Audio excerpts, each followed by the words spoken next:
या ईसीजी, ये हम आज पढ़ लेते हैं, या हम पहले लिम्फेटिक सिस्टम पढ़ दें जो यहाँ टॉपिक दिया हुआ है। या चलो ईसीजी ही पढ़ा देता हूँ पहले, जो है पहले वही पहले पढ़ना चाहिए।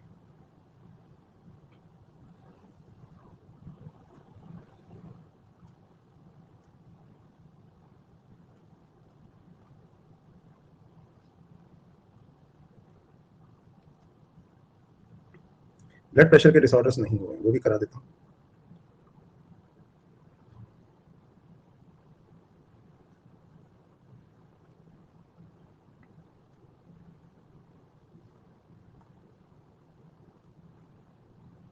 वैसे ब्लड प्रेशर पढ़ा दिया था। क्वेश्चन टैब में जो क्वेश्चन डालने डाल दो, लेने होंगे तब ले लूंगा, अभी लूंगा लास्ट में, मुझसे क्या फर्क पड़ता है। एक बार हम रिफ्रेश करेंगे।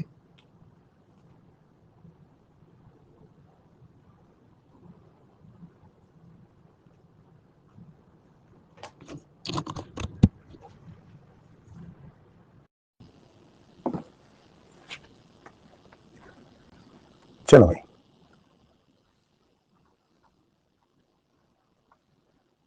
स्टार्ट करते हैं। आज हम पढ़ेंगे इलेक्ट्रोकार्डियोग्राम या ईसीजी के बारे में। देखिए, चलो स्टार्ट करते हैं। क्वेश्चन टैब और डाउट्स हम बाद में ले लेंगे।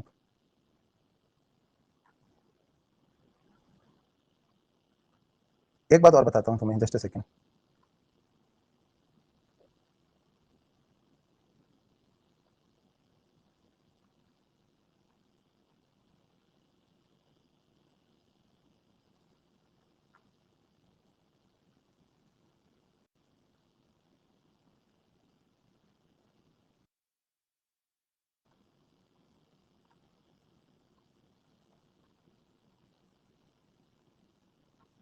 बट पब्लिक डिमांड पे कल रात को 10 बजे अपन मिल रहे हैं वापस स्पेशल क्लास में। और उस स्पेशल क्लास में हम क्या करेंगे भाई, ग्रीक एंड लैटिन रूट्स के बारे में बात करेंगे, ताकि आपका टुमारो, ये कम से कम 1 साल से ड्यू थी ये क्लास।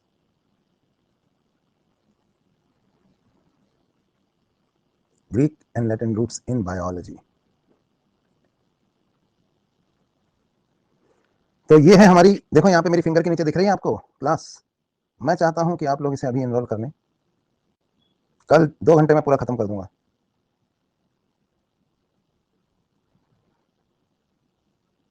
रात को 10 बजे शुरू करेंगे, 12 बजे खत्म, ए से लेके जेड। तो टाइम तो लगेगा ना, बहुत सारे वर्ड्स होंगे, अल्फाबेटिकली देखेंगे।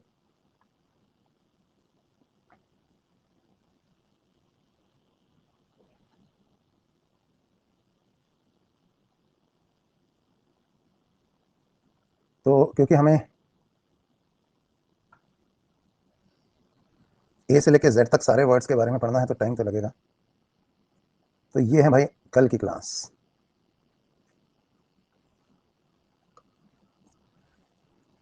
चलो मैच द कॉलम करते हैं। अभी तो आपको पता ही नहीं है कि कौन से वर्ड ग्रीक है, कौन से लैटिन है।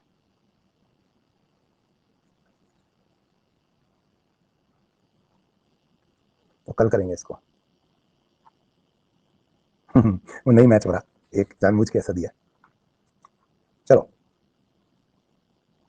तो कल हम बायो को सिंप्लीफाई करेंगे, बायोलॉजी सिंप्लीफाइड करीब। और इस क्लास में everyone is welcome, 11th class वाले, 12th क्लास वाले और ड्रॉपर्स। मुझे पता है बहुत सारे सो कॉल्ड नीट एक्सपर्ट्स भी आ सकते हैं, आएंगे। तो कल रात को 10 बजे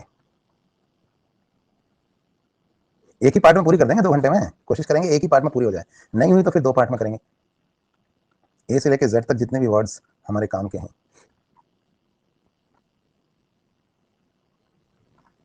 चलिए, तो अब हम डाउट्स लास्ट में लेते हैं। फिलहाल मैंने रिएक्शंस, डाउट्स और रेज हैंड ऑफ कर दिया है।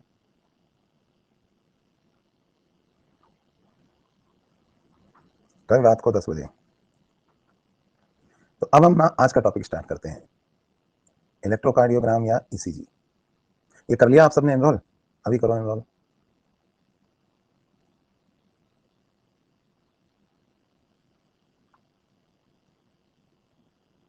चलिए, तो दोस्तों ईसीजी के बारे में आज हम पढ़ेंगे। आप लोगों को तो पता है कि जो हमारा हार्ट होता है, इसके अंदर कंडक्शन पाथवे है।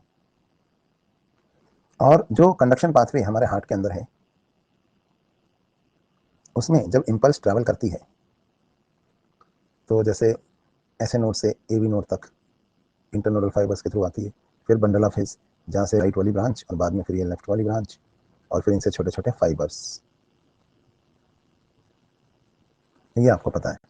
तो ये जो करंट ट्रैवल करता है ऐसे नोड से ए बी नोड तक, तो पहले ये एट्रिया की वॉल में स्प्रेड होता है जिससे एट्रिया डिपोलराइज होते हैं,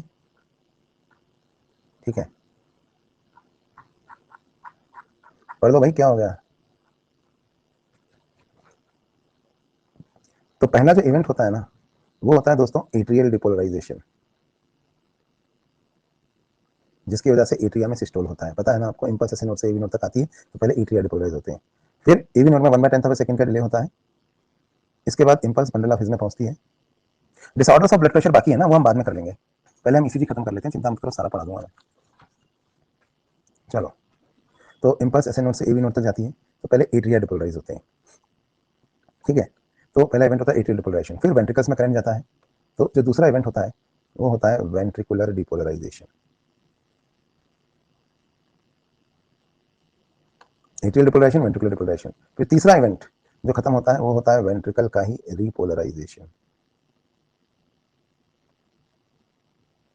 और जो लास्ट इवेंट होता है फिर ऊपर वो होता है एट्रियल रिपोलराइजेशन।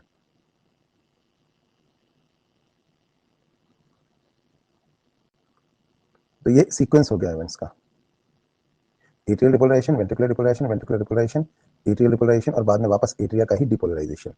ये सीक्वेंस मैंने आपको पहले ही बताया था, atrial depolarization, ventricular depolarization, ventricular repolarization और एट्रियल डिपोलराइजेशन। अब इसमें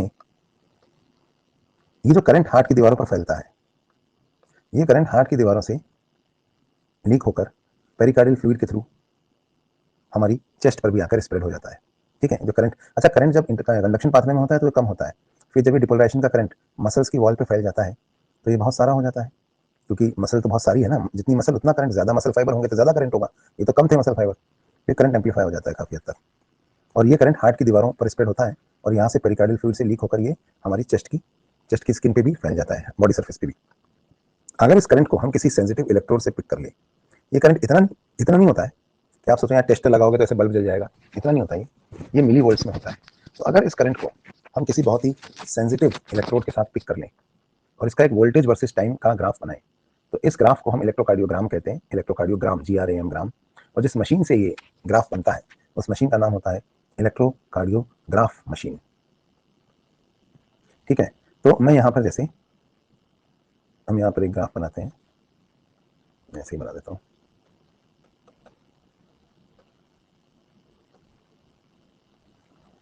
वोल्टेज वर्सेस टाइम का ग्राफ।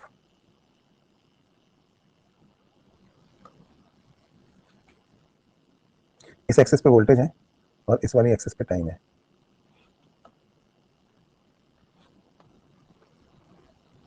अब क्या होता है कि ये है ना, एक इलेक्ट्रोड से हम ऐसे पिक करेंगे और इसका हम ग्राफ बनाएंगे, ठीक है। अब क्या होता है, एक ही इलेक्ट्रोड नहीं होती, हम ना इस ग्राफ की जो करंट हमारी चेस्ट पे स्प्रेड हो रहा है हार्ट से, इसको हम अलग अलग इलेक्ट्रोड से पिक करते हैं, 12 लीड लगाते हैं अपन, 12 अलग अलग जगह, जैसे एक यहाँ एक यहाँ एक यहाँ। तो मैं आपको एक स्टैंडर्ड लीड में ईसीजी पढ़ाऊंगा जो कि यहाँ पर लगाई जाती है, इस जगह पर, ऐसे ही एक यहाँ भी लगाई जाती होगी, एक यहाँ भी होगी, एक यहाँ भी होगी, एक यहाँ भी होगी, एक यहाँ भी होगी, पर हम ये सब नहीं पढ़ रहे, हम एक लीड में पढ़ेंगे और उसमें जिस तरह से रिकॉर्डिंग होगी उसी से कोरिलेट करके दूसरी रिकॉर्डिंग्स देखी जाती हैं। जैसे एक क्रिकेट मैच होता है, एक क्रिकेट मैच 10-12 कैमरों से कवर करते हैं, पता है क्यों? क्योंकि रनआउट जैसा डिसीजन देते समय हम ये चाहते हैं कि कोई गलत डिसीजन ना हो जाए, तो अलग अलग एंगल से कंफर्म करते हैं चीज़ों को। उसी तरीके से यहाँ पे हम, और हर लीड की रिकॉर्डिंग अलग होती है क्योंकि ऑब्जर्वर की पोजीशन अलग है ना, तो ऑब्वियसली फ्रेम ऑफ रेफरेंस अलग हो जाएगा। तो कैमरा होता है ना अलग अलग रील में, किसी कैमरा में बैट्समैन जो है टुवर्ड्स द कैमरा जाता हुआ दिखता है, किसी में अवे फ्रॉम द कैमरा, किसी में लेफ्ट से राइट, किसी में राइट से लेफ्ट, तो हर लीड की रिकॉर्डिंग अलग होती है कुछ। और ये हमारे यहाँ पे क्या है, ये जो इलेक्ट्रोड है ना, ये इलेक्ट्रोड का पीछे वाला सिरा एक एम्पलीफायर से होकर गुजर रहा है और उसके आगे फिर ये एक मार्कर में जुड़ी हुई है इलेक्ट्रोड, ठीक है। अब वो मार्कर कहाँ टच कर रहा है वो भी मैं आपको बताता हूँ। हमारे पास एक मशीन है, ये देखिए, इलेक्ट्रोकार्डियोग्राफ मशीन,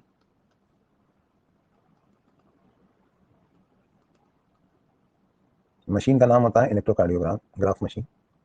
आपने ये मशीन देखी होगी, इस मशीन से लगातार एक ग्राफ पेपर बाहर आता रहता है। ये ग्राफ पेपर जो इस मशीन से बाहर आ रहा है कंटिन्यूसली, ये वही ग्राफ पेपर होता है इस डायरेक्शन में, मतलब अपोजिट डायरेक्शन में जाता है इधर नहीं, है ना। तो ये वही ग्राफ पेपर होता है दोस्तों जो आपने मैथ्स में यूज़ किया है, जिसमें स्मॉलेस्ट स्क्वायर 1 मिलीमीटर का होता है, ठीक है। तो इसमें स्मॉलेस्ट स्क्वायर 1 मिलीमीटर का होता है। अब ये ग्राफ पेपर ना एक यूनिफॉर्म वेलोसिटी से बाहर आ रहा है। कहने का मतलब जैसे ये मशीन है और इस मशीन में से ग्राफ पेपर बाहर आ रहा है, तो ग्राफ पेपर के बाहर आने की जो स्पीड है ना वो कांस्टेंट है। एक कांस्टेंट स्पीड से वो ग्राफ पेपर जो है वो बाहर आ रहा है। सपोज ये ग्राफ पेपर है, तो ये ऐसे ना एक कांस्टेंट स्पीड से बाहर आ रहा है।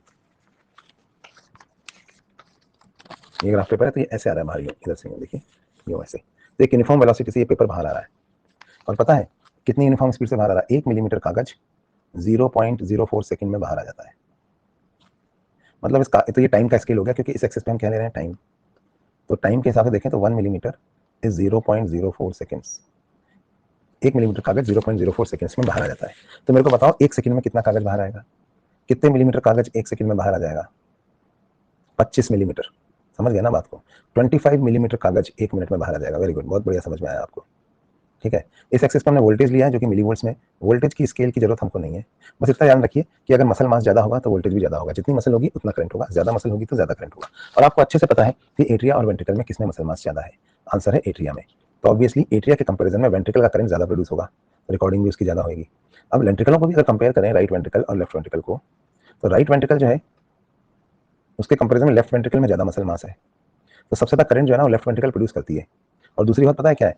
लेफ्ट वेंट्रिकल सीने में सबसे आगे है। और ये जो इलेक्ट्रोड हमने लगाई है ना, ये तो हमने सीने पर लगाई है ना, अंदर थोड़ी लगाई है। तो सीने पर जहां हम इलेक्ट्रोड लगाते हैं तो चारों चैम्बरों में इस इलेक्ट्रोड के सबसे करीबी लेफ्ट वेंट्रिकल वाला चैम्बर होता है, और ये लार्जेस्ट इन साइज भी है। तो ईसीजी में जो सबसे जोरदार रिकॉर्डिंग होगी वो लेफ्ट वेंट्रिकल वाले चैम्बर की ही होगी, क्योंकि सबसे ज्यादा करंट वही प्रोड्यूस भी वही कर रहा है और सबसे आगे भी वही है इस इलेक्ट्रोड के पास। तो ये जो इलेक्ट्रोड है यहाँ पे, ये इलेक्ट्रोड या ये लीड है, ये फिर यहाँ से ना एम्पलीफायर के थ्रू मार्कर में जा रही है। और जो मैं आपसे कह रहा था ना कागज बाहर निकल रहा है, कागज बाहर निकल रहा है, तो मशीन से जहां से कागज बाहर निकल रहा है ना यूनिफॉर्म वेलोसिटी से, वहीं पे ये मार्कर ऐसे लगा हुआ है ऐसे। तो कागज जब आगे की तरफ खिसकता है ना यहाँ से यूं, मार्कर तो अपनी जगह पे है, मार्कर का जो पीछे वाला एंड है, मार्कर का जो पीछे वाला एंड है वो इलेक्ट्रोड से जुड़ा हुआ है। तो मार्कर अपनी जगह पे रहता है और कागज ऐसे आगे खिसकता रहता है।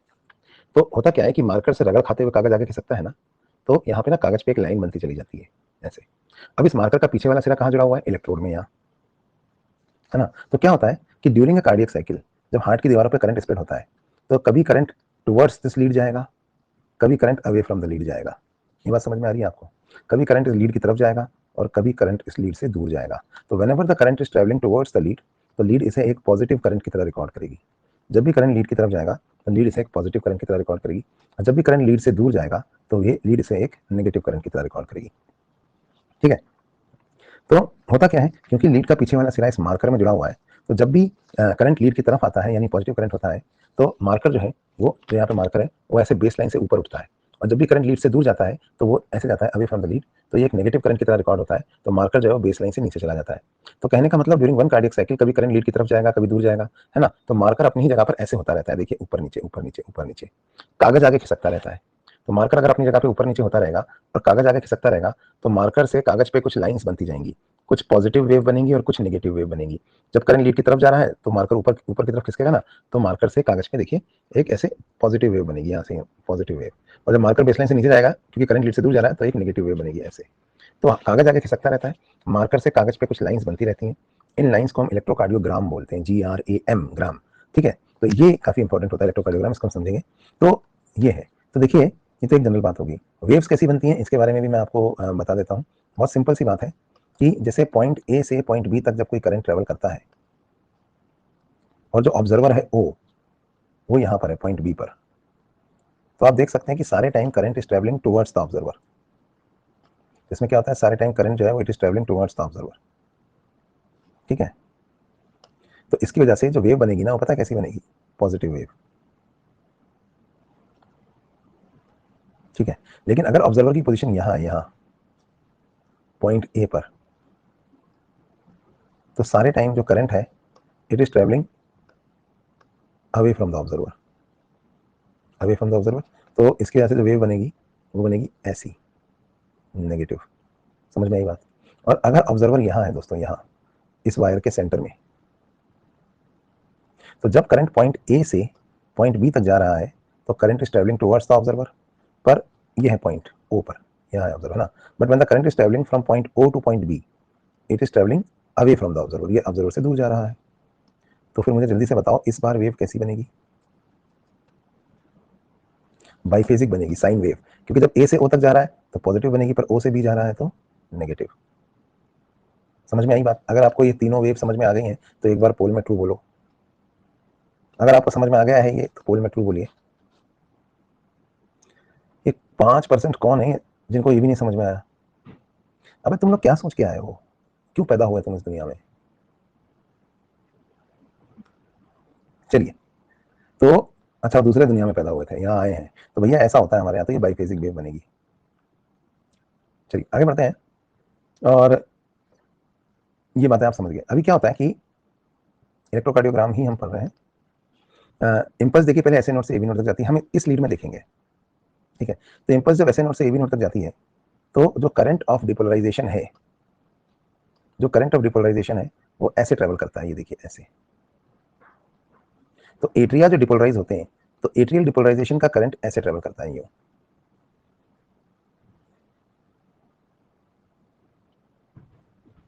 ठीक है, ऑब्जर्वर ये लीड है ना, तो ये current is travelling towards the observer या away from the observer? Towards the observer, isn't it?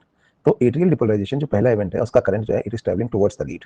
तो इसकी वजह से ईसीजी में जो पहली वेव बनती है वो एक पॉजिटिव वेव होती है, इसे हम कहते हैं P wave, P for positive.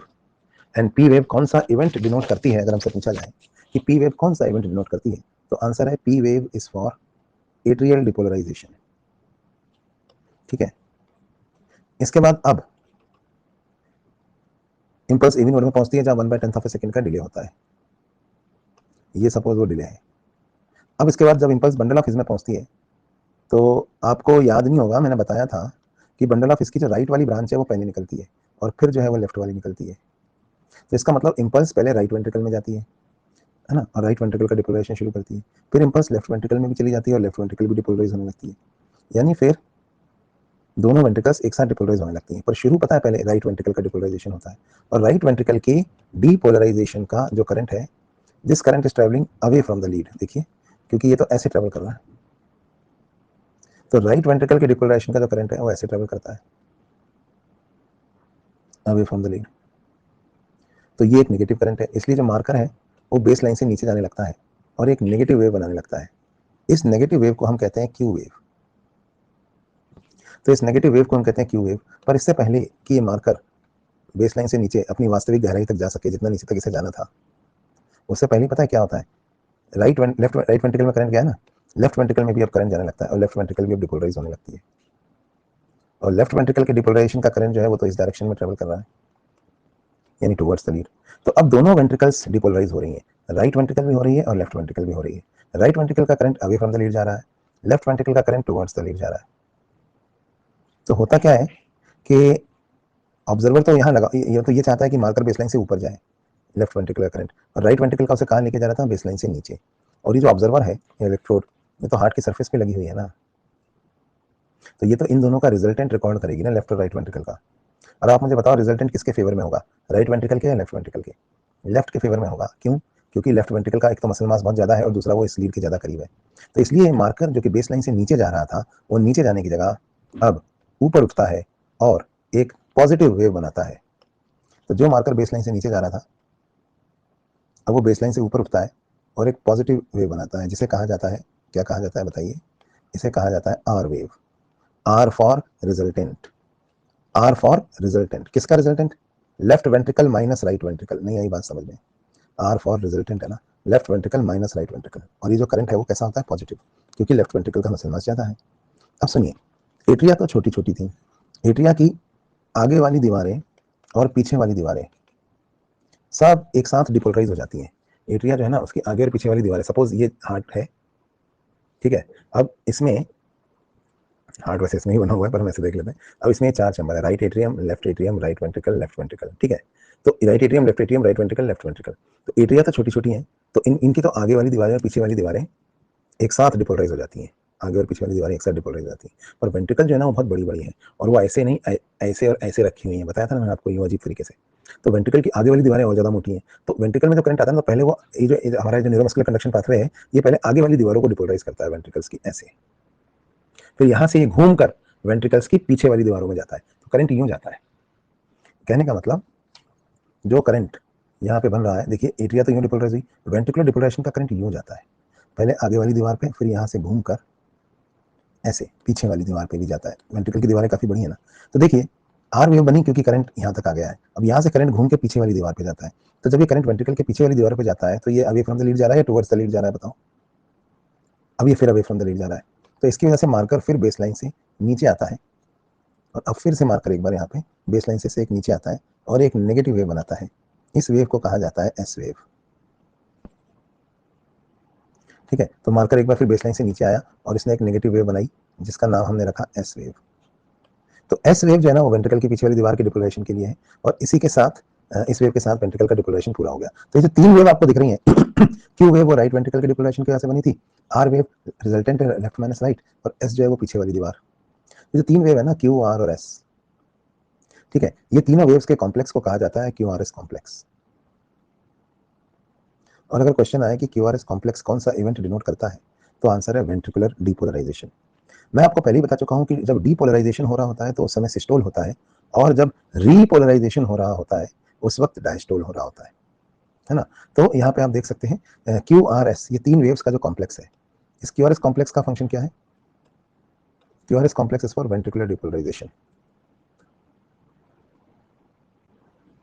तो एट्रिया डिपोलराइज हो गए हैं दोस्तों, और वेंट्रिकल भी डिपोलराइज हो गए हैं। अगला इवेंट होगा वेंट्रिकल्स का ही रीपोलराइजेशन। तो वेंट्रिकल्स का जो रिपोलराइजेशन होता है, इसकी वजह से जो वेव बनती है, इस वेव को कहा जाता है टी वेव। तो वेंट्रिकुलर रिपोलराइजेशन की वजह से जो वेव बनती है, इसे हम कहते हैं टी वेव। अभी आप सवाल नहीं पूछेंगे, अब आप सुनते जाएंगे, मैं सारे सवालों के जवाब दे दूंगा आपको बाद में। तो क्वेश्चन आएगा टी वेव किस लिए होती है, तो आंसर है वेंट्रिकुलर रिपोलराइजेशन के लिए। इसके बाद आखिरी इवेंट कौन सा होता है? इसके बाद आखिरी इवेंट होता है एट्रियल रिपोलराइजेशन। लेकिन एट्रियल रिपोलराइजेशन की कोई वेव नहीं बनती, क्यों नहीं बनती वो बाद में। तो ये इवेंट पूरा हो गया एट्रियल रिपोलराइजेशन, लेकिन इसकी कोई वेव नहीं बनी। अब एट्रियल रिपोलराइजेशन के बाद अगला इवेंट क्या होता है? वापस से इस एट्रिया का ही डीपोलराइजेशन। तो वापस से जब एट्रिया का डिपोलराइजेशन होता है तो उसकी वजह से फिर एक बार पी वेव बनती है, फिर वेंट्रिकल का डिपोलराइजेशन होता है तो उसकी वजह से क्यू आर और एस कॉम्प्लेक्स बनता है।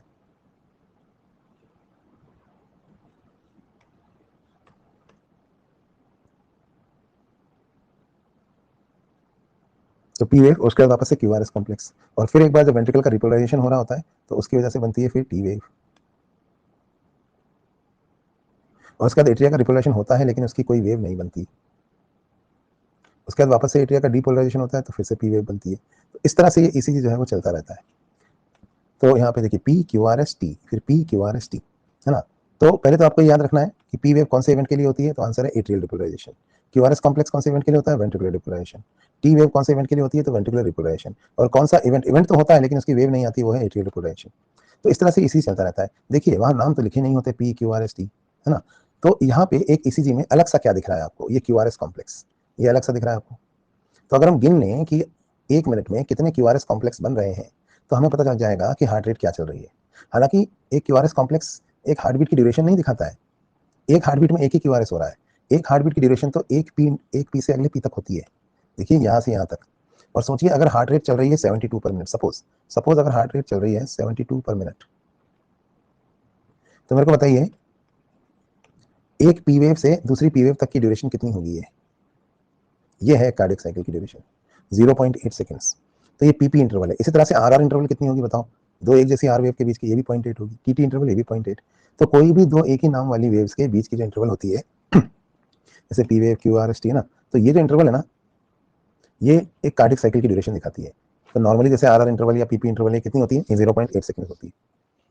और ये पूरा का पूरा ग्राफ पेपर है यहाँ। तो क्या तुम मुझे बता सकते हो? अच्छा देखो P Q R S T ये सब तो अपन नहीं देख सकते, लेकिन दो आर वेव्स के बीच में आर वेव तो अलग से दिखती है ना, तो आर वेव तो हम देख सकते हैं ना। देखो तो अगर हम, जैसे ये ग्राफ पेपर है,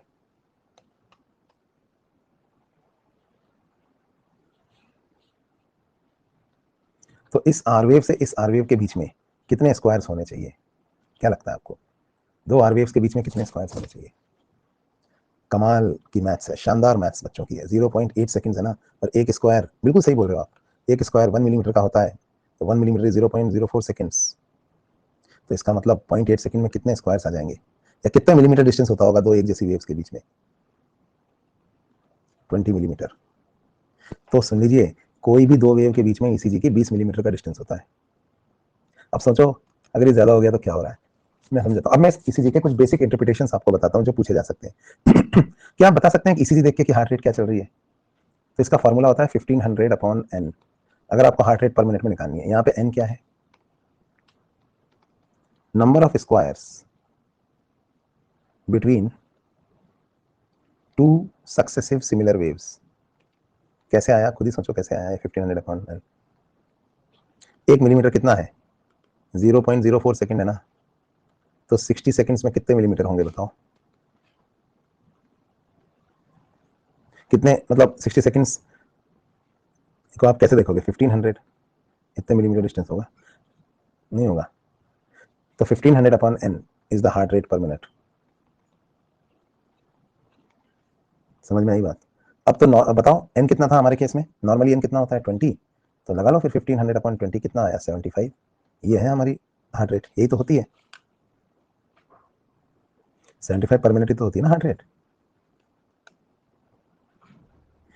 तो आज के बाद आपने एक नई चीज सीखी। आपके हाथ में अगर कोई ईसीजी का कागज लग जाए तो आपको वहां नाम तो लिखे मिलेंगे नहीं, लेकिन आप क्या करोगे, वहां देखो लंबी लंबी दो वेव ढूंढो, जैसे ये एक वेव लंबी है, ये लंबी है, इनके बीच में कितने स्क्वायर हैं वो गिन लो और बता दो कि इस पेशेंट की जब ये ईसीजी ली जा रही थी उस वक्त इस पेशेंट की हार्ट रेट क्या चल रही थी।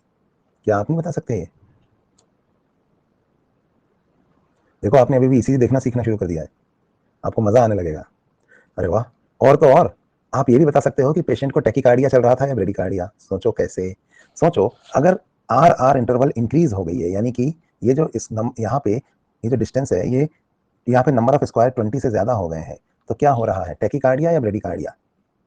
भाई अगर आर आर इंटरवल इंक्रीज हो गई है तो इसका मतलब 1 मिनट में कम ईसीजी बन रहे हैं, यानी हार्ट रेट कम हो गई है, इसे कहेंगे ब्रेडिकार्डिया। समझे? मतलब देखो आप कितनी सारी इंटरेस्टिंग चीजें ईसीजी में पता लगा सकते हैं।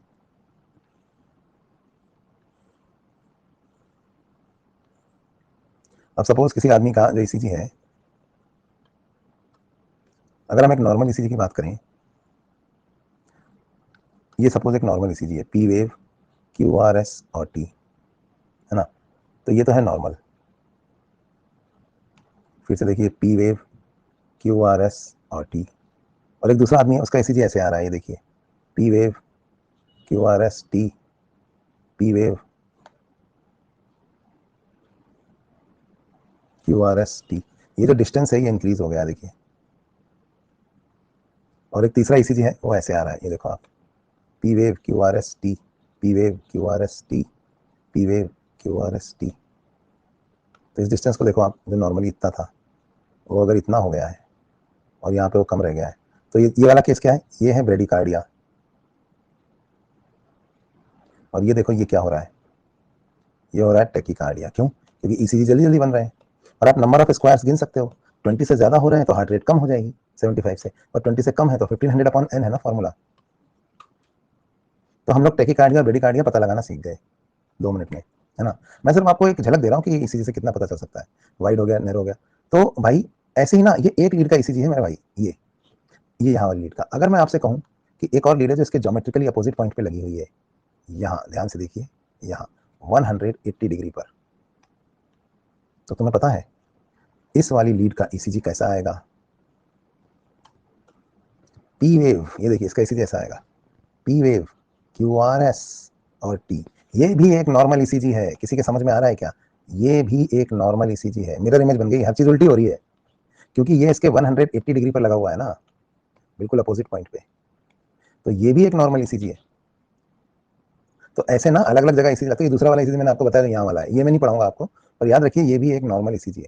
तो इस तरह से हम अलग अलग एंगल से बनाते हैं, ठीक है। तो ये तो हो गया ईसीजी के बारे में बात, किस तरह से P wave, Q R S T ये सब बनता है। आपके दिमाग में ही बेसिक मैंने आपको ईसीजी के बारे में बताया।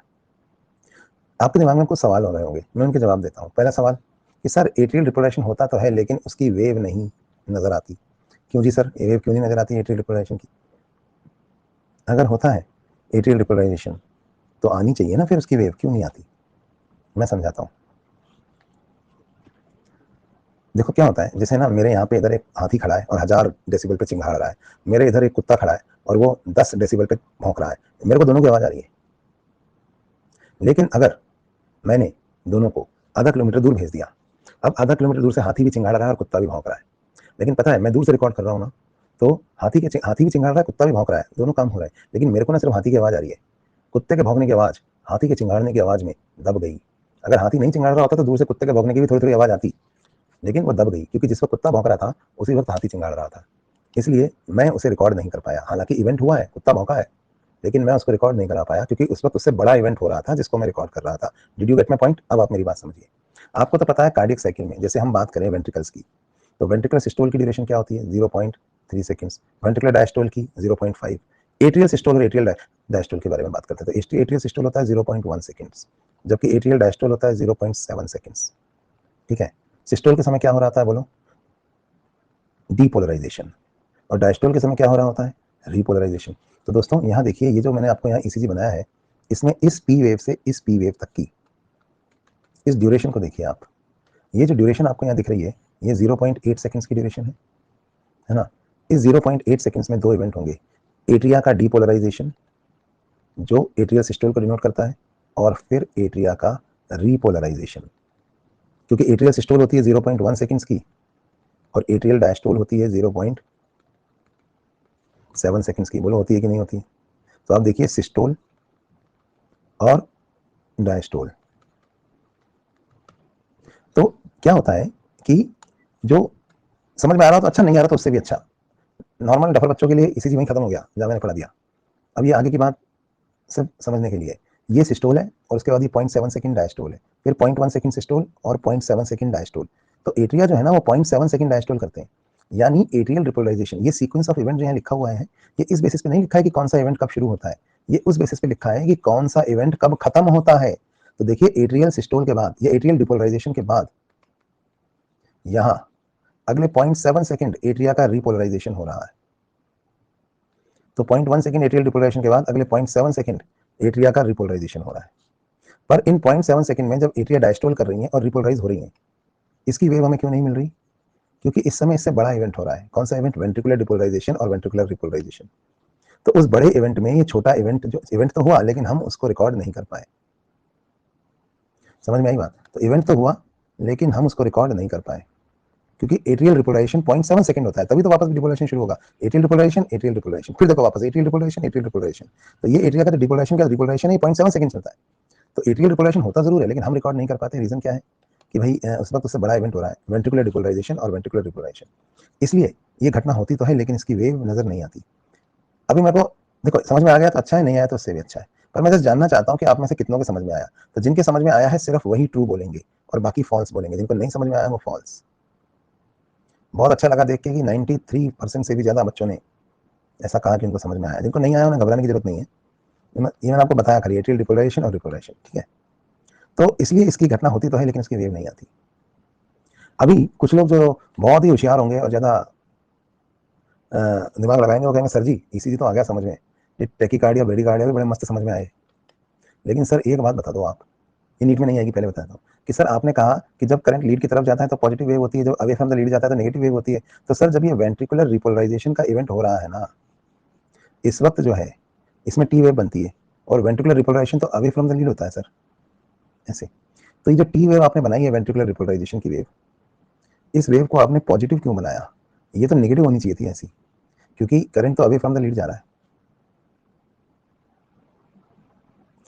अब इसका जवाब मैं दे देता हूँ, समझ में आए तो अच्छा, नहीं आए तो उससे भी अच्छा।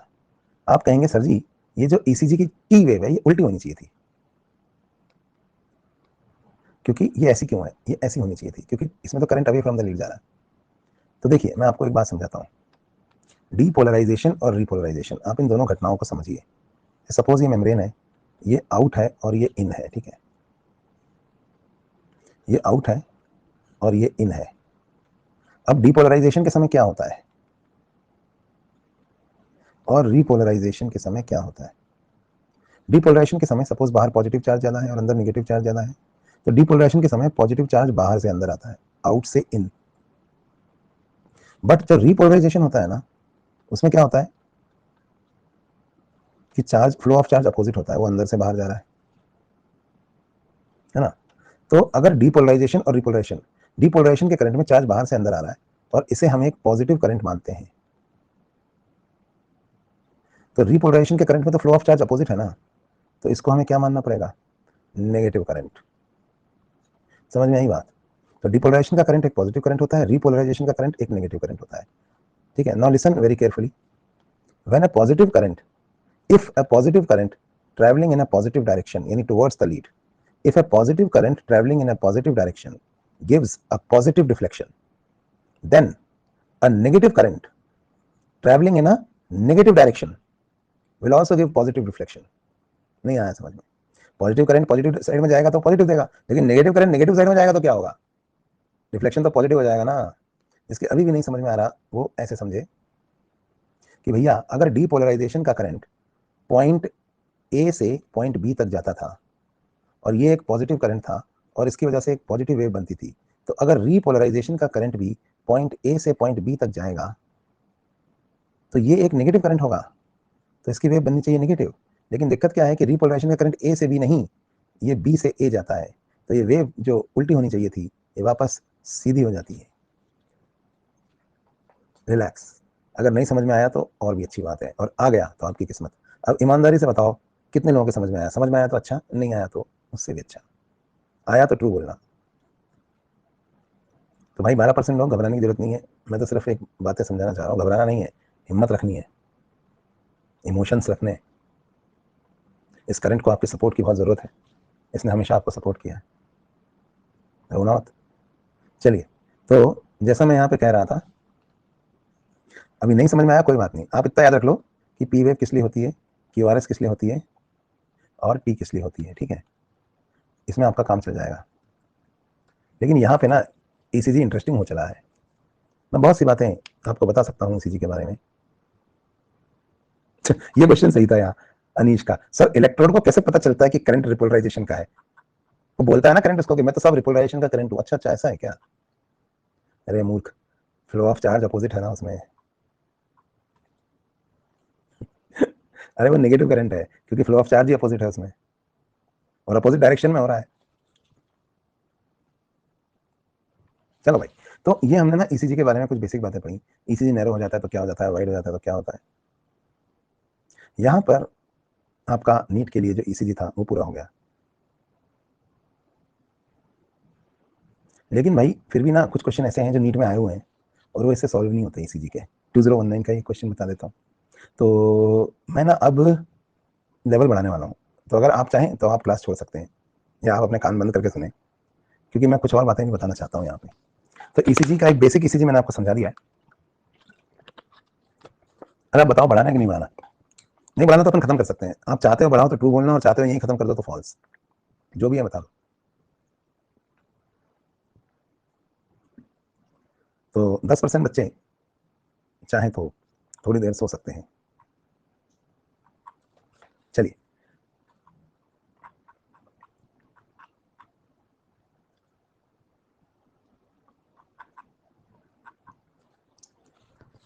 चलिए आगे बढ़ते हैं और इसके और डिविएशंस मैं आपको दिखाता हूँ। पहले एक बात जान लीजिए, ये जो कंडक्शन पाथवे होता है ना, जिसमें इंपल्स कंडक्ट होती है, एबी नोड में डिले होती है, अगर किसी एरिया में इन्फेक्शन हो रहा हो। अच्छा एक बात बताओ, आपको एक शहर से होकर गुजरना है, किसी और शहर में जा रहे हो, बीच में ना रोड आप एक रोड पे ड्राइव कर रहे हो, बीच में एक शहर आ गया, उस शहर से होकर आपको निकलना है बाहर क्योंकि आपकी मंजिल तो कहीं और है। तो अगर उस शहर के अंदर दंगा फसाद हो रहा होगा, लड़ाई झगड़ा हो रहा होगा, तो आपको उस शहर को क्रॉस करने में ज्यादा टाइम लगेगा कि नहीं लगेगा, आपकी स्पीड स्लो हो जाएगी ना उस शहर से गुजरते समय, नहीं हो जाएगी। इसी तरह से हार्ट के जिस एरिया में इन्फेक्शन हो रहा होता है, हार्ट के जिस एरिया में इन्फेक्शन हो रहा होता है, उस एरिया से जो इंपल्स निकल, उस एरिया से इंपल्स का कंडक्शन स्लो हो जाता है, बस इतना याद रखिए। किसी भी एरिया में अगर इन्फेक्शन हो रहा होगा ना, तो उस एरिया से इंपल्स का कंडक्शन स्लो हो जाएगा, इन्फेक्टेड एरिया से इंपल्स स्लो कंडक्ट करती है। आगे बात समझ में। तो अब हम ना इस वाली एक्सिस पे कितने डिविएशंस आते हैं वो देख लेते हैं। बस इतना याद रखो, इन्फेक्टेड एरिया से इंपल्स जो है वो स्लो कंडक्ट करती है। अब अगर किसी आदमी का ईसीजी ऐसा आ रहा है, देखो पी वेव, यहाँ देखना, किसी आदमी का ईसीजी अगर ऐसा आ रहा है, पी वेव, फिर टाइम लैग, फिर क्यू आर एस, फिर टी, फिर पी वेव, फिर टाइम लैग, फिर क्यू आर, सॉरी, अगर किसी आदमी का ईसीजी ऐसा आ रहा है, देखिए पी वेव, फिर टाइम लैग, फिर क्यू आर एस, फिर टी, यानी हो क्या गया है, P Q R S T, इस तरह से किसी का ईसीजी आ रहा है। तो इसमें पता है जो पी आर इंटरवल है या पी क्यू इंटरवल है, एक ही बात है, पी क्यू या पी आर इंटरवल, ये ना पी क्यू ये इंक्रीज हो गई है। तो इस डायग्राम में आप क्या देख सकते हैं, पी क्यू इंटरवल इंक्रीज हो गई है। पी वेव तो आपको कैसे पता लगेगा क्या हुआ है, आपको बस ये चीज याद रखनी है कि पी वेव किस लिए होती है, क्यू आर एस किस लिए होता है, टी किस लिए होता है।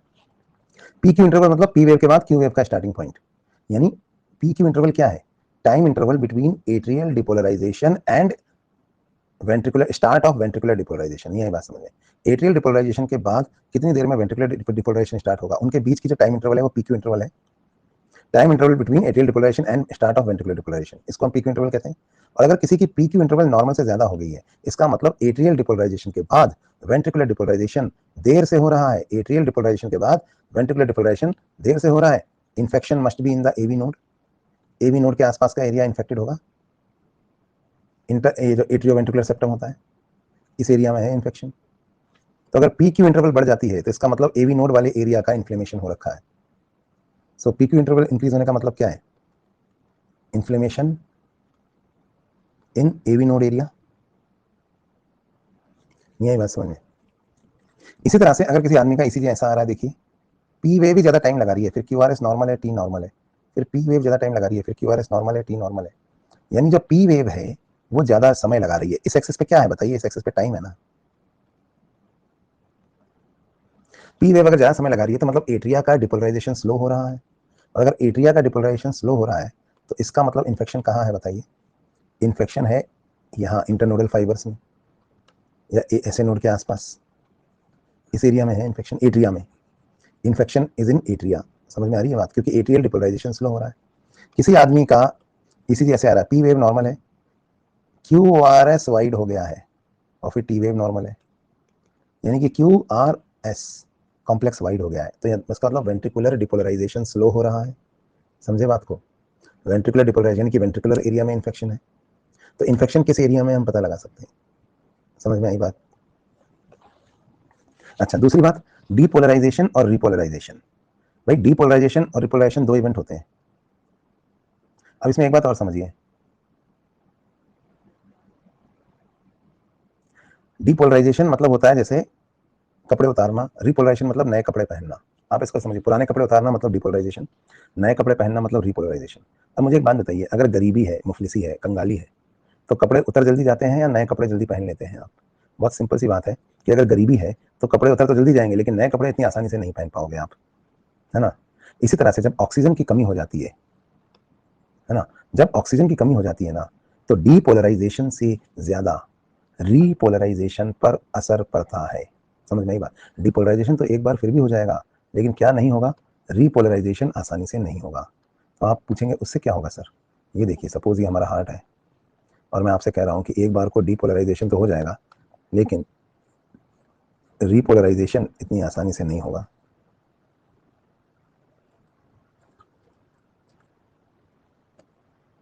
तो डिपोलराइजेशन तो हो जाएगा, लेकिन रिपोलराइजेशन नहीं होगा, क्योंकि जो डेड मसल या मर रही मसल होती है वो डिपोलराइज स्टेट में रहती है। तो देखिए क्या होगा, इंपल्स जब एसए नोड से एवी नोड तक जाएगी तो पहला इवेंट कौन सा हो रहा है, एट्रियल डिपोलराइजेशन। अब मैं आपको एक सिचुएशन अज्यूम करके देता हूं कि मान लो है ना, वेंट्रिकल्स के किसी एरिया में इंफार्क्शन डेवलप हो रहा है, इस एरिया में अभी यहाँ ऑक्सीजन की कमी चल रही है, इसकी वजह से यहाँ एंजाइना का पेन हो रहा है, हाइपोक्सिया, ऑक्सीजन की कमी है इस एरिया में, there is hypoxia which is causing chest pain यानी कि एंजाइना, हाइपोक्सिया है ना। तो इस एरिया में हाइपोक्सिया हो रहा है, ठीक है। अगर इस एरिया में हाइपोक्सिया हो रहा है तो इस एरिया की जो मसल है ना, ये डिपोलराइज तो हो जाएगी लेकिन रिपोलराइज नहीं होगी।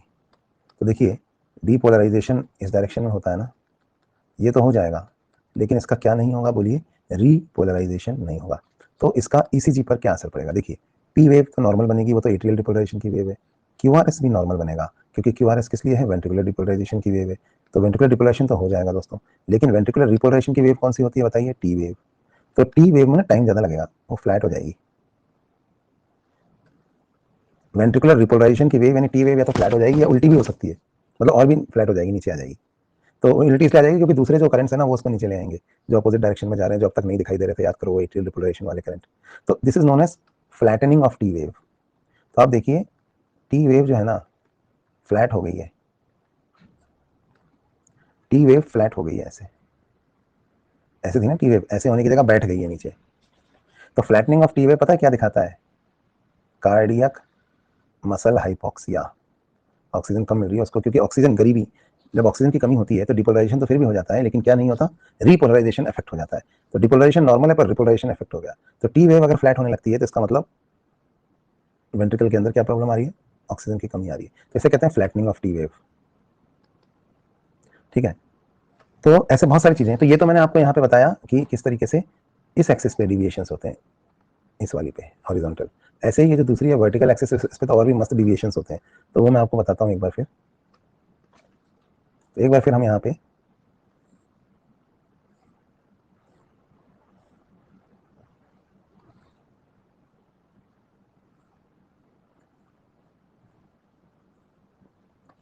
तो इस एक्सिस पे तो टाइम है।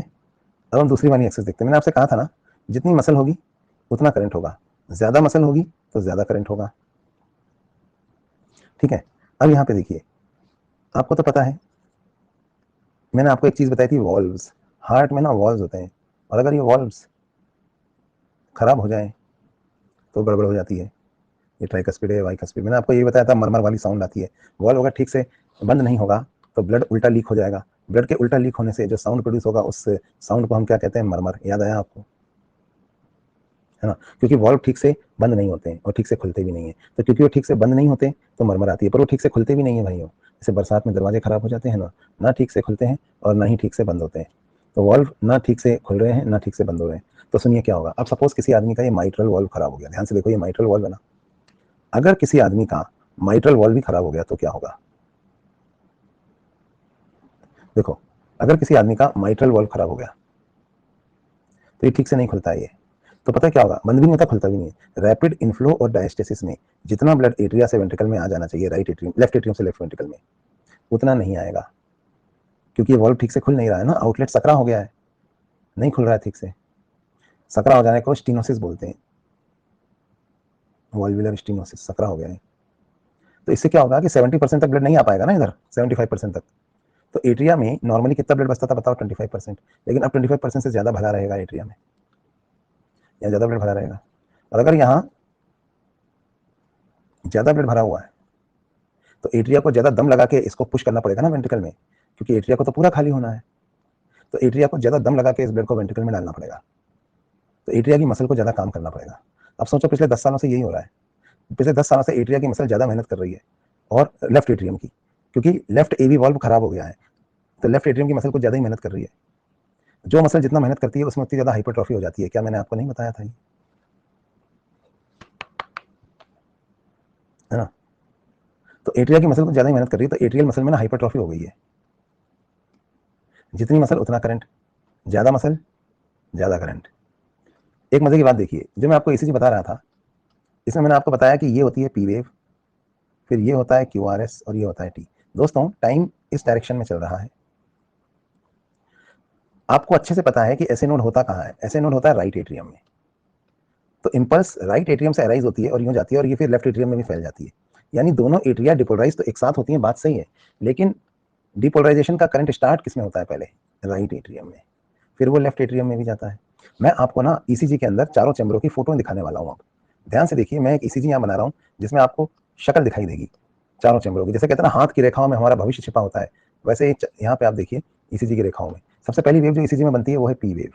अब ये जो पी वेव यहाँ अपन ने बनाई है, इस पी वेव को अगर आप देखें तो इस पी वेव के भी भाइयों दो कंपोनेंट हैं। आप कहेंगे दो कैसे? क्योंकि एक तो लेफ्ट एट्रियम डिपोलराइज हो रही है, और फिर दूसरी जो है वो राइट एट्रियम भी डिपोलराइज हो रही है। तो ये जो पी वेव अपन ऐसे बनाते हैं ना यहाँ, इस पी वेव को देखिए, टाइम जो है वो इस डायरेक्शन में चल रहा है, तो इस पी वेव के भी दो कंपोनेंट्स हैं। इसका जो फर्स्ट हाफ है इधर वाला, ये ना राइट एट्रियम के डिपोलराइजेशन की वजह से है, क्योंकि करंट पहले राइट एट्रियम में जाता है फिर लेफ्ट में जाता है ना, तो ये पी वेव ऐसे बनना शुरू होती है, फिर लेफ्ट एट्रियम से ऐसे आगे ले जाती है।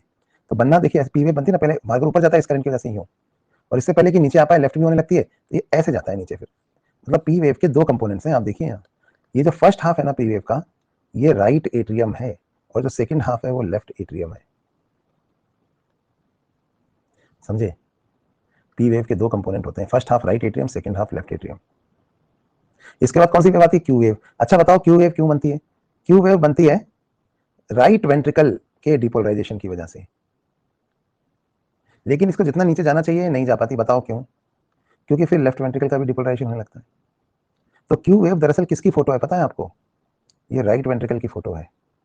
और इसके बाद जो आर वेव बनती है वो तो लेफ्ट वेंट्रिकल की वजह से बन रही है ना। तो ये जो आर वेव बनती है ना, इसके बाद ये आर वेव लेफ्ट वेंट्रिकल की फोटो है। बस इससे आगे देखना ही नहीं आपको। पी क्यू और आर वेव में ही मैं आपको पूरा ईसीजी पढ़ा दूंगा, एसटी को छोड़ दो अभी। पी वेव राइट एट्रियम की फोटो है, क्यू पी वेव का फर्स्ट हाफ, क्योंकि टाइम जो है वो इस डायरेक्शन में चल रहा है इधर। पी वेव का जो सेकंड हाफ है वो लेफ्ट एट्रियम की फोटो है। क्यू वेव जो है वो राइट वेंट्रिकल की फोटो है, और आर वेव जो है वो लेफ्ट वेंट्रिकल की फोटो है। ठीक है। अब मैंने क्या कहा, इस आदमी का माइट्रल वॉल्व हो गया है खराब, तो इसकी लेफ्ट एट्रियम पिछले 10 साल से कुछ ज्यादा ही मेहनत कर रही है ब्लड को बाहर पुश करने में, क्योंकि वॉल्व सकरा हो गया है। तो लेफ्ट एट्रियम की मसल कुछ ज्यादा ही काम कर रही है। जितनी मसल उतना करंट, ज्यादा मसल ज्यादा करंट बनेगा। तो पता है ईसीजी में क्या चेंज आएगा? ऐसा हो जाएगा ईसीजी। मैं आपको दिखाता हूं कि ये ईसीजी कैसा हो जाएगा। लेफ्ट एट्रियल हाइपरट्रॉफी हो रखी है इसको।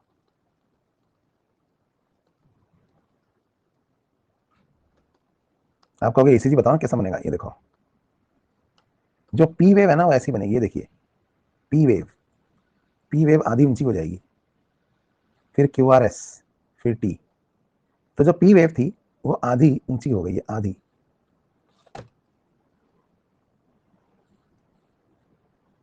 समझ में आया आपको? आधी ऊंची क्यों हुई है पी वेव? ज्यादा मसल ज्यादा करंट, लेफ्ट एट्रियम का हाइपरट्रॉफी हुआ है ना। इसकी जगह क्या आप मुझे बता सकते हो कि अगर इस आदमी का ये ट्राइकस्पिड वॉल्व खराब हुआ होता और ठीक से नहीं खुलता तो इसका ईसीजी पर क्या असर पड़ता? राइट एट्रियम को ज्यादा मेहनत करनी पड़ती, तो राइट एट्रियम का जो साइज है वो बड़ा हो जाता। अब राइट एट्रियम का साइज बड़ा हो जाता है तो पी ईसीजी पे क्या असर पड़ता है? ये देखो, ये पी वेव है, ये क्यू आर एस है, और ये टी है। पी वेव को क्या हो गया? ये पी वेव का आधा हिस्सा ज्यादा ऊंचा उठ गया है। कौन सा आधा? First half. क्योंकि इस बार ये वाला चैम्बर बड़ा हो गया है। क्योंकि ये चैम्बर क्यों बड़ा हो गया इस बार? क्योंकि ये वाला वॉल्व खराब है। समझे नहीं समझे? अब एक तीसरी सिचुएशन देखो, अगर किसी आदमी का पल्मोनरी सेमीलुनर वॉल्व खराब हो गया है, अगर किसी आदमी का पल्मोनरी सेमीलुनर वॉल्व खराब हो गया है तो क्या होगा? राइट वेंट्रिकल को ज्यादा मेहनत करनी पड़ेगी भाइयों बहनों। तो इस आदमी की जो राइट वेंट्रिकल है ये पिछले कई सालों से ज्यादा मेहनत कर रही है। क्यों कर रही है? क्योंकि इधर जो वॉल्व था ये खराब हो गया है, पल्मोनरी सेमीलुनर वॉल्व। तो ब्लड को बाहर पुश करने के लिए ज्यादा धक्का लगाना पड़ता है। तो इसकी राइट वेंट्रिकल कुछ ज्यादा ही एनलार्ज हो गई है। जिस मसल को आप ज्यादा मेहनत कराते हो, काम कराते हो, ग्रो कर जाती है ना। तो आप बताओ ईसीजी में क्या होगा? अब आपको समझ में आने लगा है कि ईसीजी में क्या होगा। पता है ईसीजी में क्या होगा? पी वेव तो नॉर्मल आएगी, पर क्यू वेव ज्यादा लंबी हो जाएगी। और दोस्तों अगर क्यू वेव लंबी हो जाएगी ना, क्योंकि क्यू वेव तो राइट वेंट्रिकल की फोटो थी, तो आर वेव ऑटोमेटिकली छोटी हो जाएगी, क्योंकि आर तो रिजल्टेंट था ना। अब क्या है कि राइट वेंट्रिकल इतनी लार्ज हो गई है कि लेफ्ट वेंट्रिकल पे भारी पड़ रही हो। क्या आपको ये समझ में आया? या ज्यादा हो जाएगा? चलो छोड़ो, बंद करते हैं ना। तो मैं क्या क्या बताता चला जाऊंगा आपको। अब आप खुद ही समझ गए हैं कि अगर किसी का अगर इधर वाला वॉल्व खराब हो गया, कौन सा वॉल्व? आउटिक सेमीलुनर वॉल्व, तो लेफ्ट वेंट्रिकल को ज्यादा मेहनत करनी पड़ेगी। अगर लेफ्ट वेंट्रिकल ज्यादा मेहनत करेगी तो क्या होगा? ईसीजी पे क्या असर पड़ेगा बता सकते हो? पता है ईसीजी पे क्या असर पड़ेगा? जो पी वेव है वो तो नॉर्मल रहेगी, क्यू वेव भी नॉर्मल है, आर वेव कुछ ज्यादा ही लंबी हो जाएगी। लेकिन ये तो हाइपरट्रॉफी है। मायोकार्डियल इंफार्क्शन में भी क्यू वेव लंबी हो जाती है। आप कहेंगे क्यों हो जाती है? मैं समझाता हूं। सपोज ये पुरानी एनसीईआरटी में दिया हुआ था, इनको हम कहते हैं tall pathological Q waves. Tall pathology मतलब होता है विकृति। तो टॉल पैथोलॉजिकल क्यू वेव्स दरअसल मायोकार्डियल इंफार्क्शन होता है लेफ्ट वेंट्रिकल का। आप कहेंगे कैसे? ये देखिए, सपोज इस बार ना कोई वॉल्व वगैरह खराब नहीं हुआ है, इस बार एमआई हुआ है। देखिए जो डेड मसल होती है वो डिपोलराइज ही रहती है, डेड मसल डिपोलराइज ही रहती है, उसका रिपोलराइजेशन नहीं होता। ठीक है। अब अगर डेड मसल डिपोलराइज ही रहेगी और वो रिपोलराइज नहीं होगी तो इससे ईसीजी पर क्या असर पड़ेगा, और उसमें कोई करंट भी नहीं बनता। डिपोलराइज्ड या डेड मसल जो मर गई होती है ना, उसमें कोई करंट नहीं बनता, मरी हुई मसल करंट नहीं बनाती। Is that clear? अब किसी आदमी के इस एरिया में एमआई हो गया,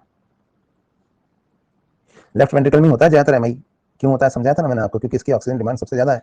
अब किसी आदमी की लेफ्ट वेंट्रिकल के इतने बड़ी एरिया में इंफार्क्शन हो गया, अब मरी हुई मसल करंट नहीं बनाएगी भाइयों। अब अगर मरी हुई मसल करंट नहीं बनाएगी तो इसका ईसीजी पर क्या असर पड़ेगा? पहले इवेंट होगा एट्रियल डिपोलराइजेशन, तो एट्रियल डिपोलराइजेशन तो नॉर्मली हो जाएगा, पी वेव तो नॉर्मली बन जाएगी। इसके बाद भाई वेंट्रिकुलर डिपोलराइजेशन, पहले राइट वेंट्रिकल का डिपोलराइजेशन शुरू होगा और क्यू वेव लंबी खिंचती चली जाएगी। बताओ क्यों? क्योंकि आर वेव बनी नहीं रही है। क्यों नहीं बन रही पता है आर वेव? क्योंकि आर वेव तो इसकी लेफ्ट वेंट्रिकल की फोटो थी ना, लेफ्ट वेंट्रिकल तो मर गया, हो गई ना क्यू वेव लंबी। अब आप कहोगे पता कैसे चलेगा हाइपरट्रॉफी है या एमआई है? अरे भैया अगर सीने में दर्द की शिकायत लेके आ रहा है तो एमआई है, हाइपरट्रॉफी का पेशेंट तो चलता फिरता आएगा आराम से, कोई दिक्कत थोड़ी है। तो किसी भी चैम्बर की वेव एनलार्ज कब हो जाती है? जब या तो वो चैम्बर बड़ा हो जाए या उसका अपोजिट चैम्बर मर जाए। जैसे अगर लेफ्ट वेंट्रिकल मर गई तो आर वेव की क्यू वेव एनलार्ज हो जाएगी, और अगर राइट वेंट्रिकल एनलार्ज होगी तो भी क्यू वेव एनलार्ज हो जाएगी। अब आप समझ गए कि अगर एमआई इस तरफ हुआ होता राइट वेंट्रिकल में तो क्या हुआ होता? आर वेव ज्यादा, क्यू वेव खत्म हो जाती, और क्यू वेव खत्म हो जाती तो आर वेव ज्यादा लंबी हो जाती, क्योंकि आर में से क्यू को माइनस ही नहीं करना पड़ता, राइट वेंट्रिकल लेफ्ट वेंट्रिकल में से राइट वेंट्रिकल कोई तो मर गया। तो ये एमआई है लेफ्ट वेंट्रिकल का। ऐसे बहुत सारी चीजें हैं जो बताती हैं हार्ट के बारे में अलग अलग बातें। अब किसी के अगर पेरिकार्डियल इफ्यूजन हो रखा है हार्ट के बाहर, तो सारा ईसीजी नॉर्मल तो बनेगा लेकिन वोल्टेज कम हो जाएगा, तो छोटा बनेगा ईसीजी। छोटा मतलब मिनिएचर साइज का, हर वेव का जो वोल्टेज है वो कम होगा, पी वेव भी छोटी होगी, क्यू आर एस भी छोटी, क्योंकि फ्लूइड की वजह से, ज्यादा फ्लूइड भरा होने की वजह से करंट कम आएगा ना बाहर, P Q R S T, P Q R S T, तो साइज छोटा हो जाएगा। तो ऐसे देखो मैं यहाँ रोक देता हूँ क्योंकि मेरे ख्याल से इतना काफी है आपके लिए, ये काफी इंटरेस्टिंग हो जाता है। डिपोलराइजेशन रिपोलराइजेशन, अब पता है जैसे ना एक बार पैथोलॉजिकल क्यू वेव बन गई ना तो एमआई हो ही गया लेफ्ट वेंट्रिकल का, मर गई लेफ्ट वेंट्रिकल। लेकिन क्या होता है जब लेफ्ट वेंट्रिकल मर रही होती है, एक लास्ट बता देता हूं मैं आपको, एक लास्ट बस, जब लेफ्ट वेंट्रिकल मर रही होती है ना, और अगर उस वक्त उसमें जब नेक्रोसिस चल रहा होता है, अभी मरी नहीं है लेफ्ट वेंट्रिकल, अभी मरी नहीं है, लेकिन उसमें अभी थोड़ी देर और ऑक्सीजन नहीं मिली तो मर जाएगी, तो उस वक्त क्या होता है वो देखिए, मतलब एमआई डेवलप हो रहा है, हार्ट अटैक जो है वो डेवलप हो रहा है, अभी हुआ नहीं है पर डेवलप हो रहा है। थोड़ी देर अगर अभी भी ऑक्सीजन दे दी तो बच जाएगा, नहीं तो मर जाएगा। इस एरिया में पूरा हार्ट अटैक चल रहा है ना। तो होता ही है कि मसल मर रही होती है भाइयों बहनों, उसका रिपोलराइजेशन नहीं हो पाता, ये बताया था ना मैंने। अब लेफ्ट वेंट्रिकल में सपोज इतनी मसल है जिसका रिपोलराइजेशन नहीं हो रहा है क्योंकि ये मर रही है, एमआई इज डेवलपिंग, इस एरिया में हार्ट अटैक डेवलप हो रहा है, इन्फार्क्शन डेवलप हो रहा है, मायोकार्डियल इन्फार्क्शन, एमआई मतलब मायोकार्डियल इन्फार्क्शन, है ना। तो पता है एक बार क्यू वेव लंबी हो गई तो इसका मतलब तो साफ है कि मर गया हार्ट की ये मसल, इसका कुछ नहीं हो सकता। लेकिन जब मर रही होती है और मरती नहीं है ना, तो एक साइन आता है, इसे कहा जाता है एसटी सेगमेंट एलिवेशन, ये पहले आता है। तो एसटी सेगमेंट एलिवेशन क्या होता है वो भी मैं बता देता हूँ, ये लास्ट है बस, फिर नहीं बताऊंगा और, क्योंकि ये इंटरेस्टिंग होता जा रहा है कि जिस एरिया में एमआई डेवलप हो रहा है ना, उस एरिया का रिपोलराइजेशन नहीं होता।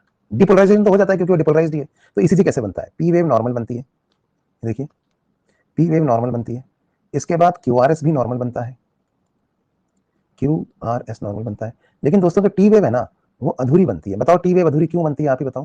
क्योंकि टी वेव वेंट्रिकुलर रिपोलराइजेशन की वेव है, और जिस एरिया में एमआई डेवलप हो रहा है वो एरिया रिपोलराइज नहीं होता। Repolarization is partial. क्यों पार्शियली क्यों है? क्योंकि जिस एरिया में एमआई डेवलप हो रहा है उसका रिपोलराइजेशन नहीं होता। तो दोस्तों टी वेव ऐसे बननी चाहिए थी, नहीं हो पूरी, लेकिन टी वेव ऐसे नहीं बनती, टी वेव ना अधूरी बनती है, देखो ऐसे ना बन के ऐसे बनती है और इसी यहीं खत्म हो जाता है, और यहीं से फिर अगली थोड़ी देर में अगली पी वेव शुरू होती है, फिर उसके बाद क्यू आर एस कॉम्प्लेक्स बनता है, फिर अगली टी वेव बनती है, वो भी अधूरी रह जाती है। तो होता क्या है कि टी वेव जो है ना अधूरी बनने की वजह से, टी वेव के अधूरे बनने की वजह से वहीं से फिर पी वेव शुरू होती है, फिर क्यू आर एस कॉम्प्लेक्स बनता है, और फिर से अगली टी वेव जो है वो फिर से अधूरी बन जाती है। ये देखिए ये अगली टी वेव फिर से यूं अधूरी रह गई, तो पी वेव यहीं से शुरू हो जाती है, क्यू आर एस टी। तो एस टी सेगमेंट जो है ना, आप देखिए एस टी सेगमेंट को ऐसे बैठ जाना चाहिए था नीचे आके। ये जो लाइन सेगमेंट है एस टी, ये ऐसे खड़ा हुआ है। नॉर्मली एस से जो टी का सेगमेंट है एस टी सेगमेंट, वो ऐसे बैठ जाया करता था नीचे, देखिए आप यहां से यहां। लेकिन इस बार ये बैठा नहीं है, ये ऐसे खड़ा हुआ है बस। इसे हम कहते हैं एस टी सेगमेंट एलिवेशन, क्योंकि वापस नीचे आ ही नहीं रहा है। फिर यहीं से दोबारा पी वेव, फिर क्यू आर एस, और फिर ये अधूरी टी, फिर पी वेव, फिर क्यू आर एस, फिर टी। तो हर बार ना ये अधूरा बनता है एस टी सेगमेंट। इसे हम कहते हैं एस टी सेगमेंट एलिवेशन। ये पुरानी एनसीईआरटी में था, आप चाहे तो नोट कर सकते हैं। एक्यूट एमआई मतलब अभी मायोकार्डियल इंफार्क्शन डेवलप हो ही रहा है, तो सबसे पहला साइन जो आता है ना वो एस टी सेगमेंट एलिवेशन आता है। और एक बार मसल मर गई, जिस एरिया में मैं दिखा रहा हूँ इंफार्क्शन डेवलप हो रहा है, अगर इस एरिया की मसल मर गई तो फिर तो क्यू वेव लंबी हो जाएगी, मैंने आपको बताया ही था। क्यू वेव लंबी होने के बाद तो आप कुछ नहीं कर सकते, अब तो मसल मर गई, अब क्या हो सकता है। लेकिन जब पेशेंट चेस्ट पेन की कंप्लेन लेके हॉस्पिटल में आता है ना, उसको फटाफट स्ट्रेचर पे लाद के लेके आ रहे हैं हॉस्पिटल में, पेशेंट को चेस्ट पेन हो रहा है, तो तुरंत उसका सबसे पहले ईसीजी कराया जाता है। पता है उसका सबसे पहले ईसीजी क्यों कराया जाता है?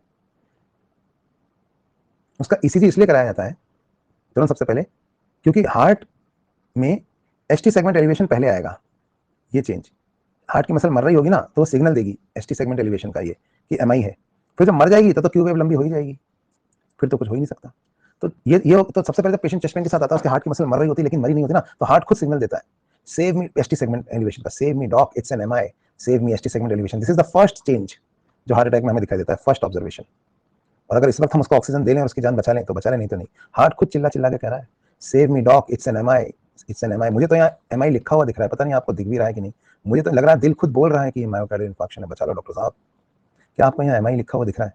जो डॉक्टर होगा, जिसको वाकई मजा आ रहा होगा क्लास में, उसको यहाँ लिखा हुआ दिख रहा है मायोकार्डियल इंफार्क्शन। मुझे नहीं पता आप देख पा रहे हो कि नहीं, पर जितने बच्चे डॉक्टर बनने की काबिलियत रखते हैं उनको यहाँ मायोकार्डियल इंफार्क्शन लिखा हुआ दिखाई देगा। अब आप सोच लो आपको दिख रहा है या नहीं दिख रहा है, ये बता देगी ये बात की whether you have the doctor's attitude. तो heart is itself speaking. ECG में क्या होता है, दिल की भाषा है, दिल खुद चिल्ला चिल्ला के कह रहा है it's an MI doc save me. अब भी हम नहीं बचा पाए तो फिर क्या फायदा, फिर मरी गया तो क्यू वेव लंबी हो ही जाएगी। तो भैया इतनी देर से जो हम पढ़ रहे थे, आपको पता है मैंने आपको क्या पढ़ा दिया? ये सब ये जो लाइनें थी ना, ये अलग अलग लाइनें, आपके लिए अनपढ़ थे आप, ये आपको अरबी फारसी लगती थी, क्या समझ में आता था इन लाइनों, लेकिन आज आपको इन लाइनों में मतलब समझ में आ रहे हैं। ऐसे कितने ही मतलब मैं आपको बता सकता हूँ। आपको इनको लाइनों को देख के आपको ये पता लग सकता है कि कौन सा वॉल्व खराब है, कौन सा चैम्बर खराब है, कौन सा चैम्बर बड़ा हो गया है, कौन सा छोटा हो गया है। ये सारी भाषा है, ये दिल की भाषा है, इसे कहते हैं इलेक्ट्रोकार्डियोग्राम या ईसीजी। इस भाषा में कहीं वर्ड्स नहीं है, ये इशारे हैं बस। ये इशारे ही बताते हैं कि दिल का हार्ट में कहाँ पे इन्फेक्शन है, कहाँ पे चैम्बर, कहाँ पे नैरो हो गया है, टेकिकार्डिया है या ब्रेडिकार्डिया है, या हार्ट में कौन सी जगह पे कौन सा वॉल्व खराब है। सब दिल की भाषा है, इन्हीं इशारों को पकड़ना होता है। और यही आपको बता देते हैं कि हार्ट में क्या प्रॉब्लम चल रही है। आपको ये लाइनें जो अब तक कुछ भी समझ में नहीं आती थी, ये अब समझ में आने लग गई। सारा दिल का हाल इनसे पता लग जाता है। और इन भाषाओं में कहीं कोई शब्द नहीं है, कहीं कोई लफ्ज है, कोई अल्फाज है, कोई वर्ड्स है, नहीं है ना। तभी तो कहते हैं दिल का हाल जानने के लिए, सब बता देता है दिल का हाल, ये इसी दिल का हाल जानने के लिए लफ्जों की जरूरत नहीं होती, ये फसाना तो निगाहों और इशारों में बयां होता है। तो ये इशारे हैं दिल के, अगर आप इन्हें समझ सकते हैं तो आप दिल का हाल समझ सकते हैं, और नहीं समझ सकते तो आप कुछ नहीं समझ सकते। थोड़ा दिमाग से दिल को समझिए, इमोशन से नहीं काम चलेगा। लेकिन हाँ, ये दिल के इशारे हैं, इन्हें हम इलेक्ट्रोकार्डियोग्राम कहते हैं। इससे पहले कि इससे ज्यादा इंटरेस्टिंग हो जाए, मैं इसे रोक देता हूँ। पर अगर आपको मजा आ रहा है तो याद रखना, you belong to that place which is known as a medical college, and your place of worship, your temple is going to be a hospital. अगर आपको इसमें मजा आया, और अगर आपको इसमें मजा नहीं आया, आपके दिमाग में यही चलता रहा ये तो नई वाली एनसीईआरटी में दिया ही नहीं है, ये क्या क्या पढ़ाए जा रहे हैं, तो रहने दो भैया, वो जगह आपके लिए नहीं है। क्योंकि अगर इंटरेस्टिंग नहीं लग रहा तो आपको क्या अच्छा लगेगा आगे। चलो तो हम आगे बढ़ते हैं, हमने इलेक्ट्रोकार्डियोग्राम खत्म कर लिया। तो दिल की भाषा है भाई, है ना। टैकिकार्डिया बेकाबू दिल, एंजाइना दर्द दिल, पेरिकार्डियल इफ्यूजन दरिया दिल, हाइपरट्रॉफी बड़े दिल वाला। तो ऐसे दिल की भाषा और दिल के अलग अलग हाल जो है वो सब हम ईसीजी से पता लगा सकते हैं। चलिए भाई, तो बहुत हो गया ईसीजी, अब ईसीजी बंद करते हैं। अब हम वापस आ जाते हैं डिसऑर्डर्स ऑफ सर्कुलेटरी सिस्टम पे। मैंने आपको ब्लड प्रेशर पढ़ाया था भाई, 2 घंटे होने को आए ईसीजी पढ़ते, कितना ईसीजी पढ़ाऊंगा। और कल अपनी ग्रीक लैटिन की क्लास है ना, उसमें भी आपको नए नए वर्ड्स पता चलेंगे, मजा आएगा। कल रात को 10 बजे की मजा आएगा। अभी तो पार्टी शुरू हुई है 10 बजे के बाद। नाइट क्लासेस का अलग मजा होता है, पहले मैं नाइट ही लेता था क्लासेस, दिन की क्लासेस का अलग मजा है। तो चलो आगे बढ़ते हैं। हाँ, खानसा कह रहा है सर वो स्ट्रेट लाइन को बता दो जो डॉक्टर पहले चेस्ट पे कुछ लगाते हैं, वो सब क्या होता है। चलो वो भी बता देते हैं। तो अब हम पढ़ेंगे एक और चीज जिसे कहा जाता है कार्डियक अरेस्ट। ये क्या होती है? डिसऑर्डर्स कर लेंगे पहले कार्डियक अरेस्ट। कभी आपने ये टर्म सुना है, cardiac arrest?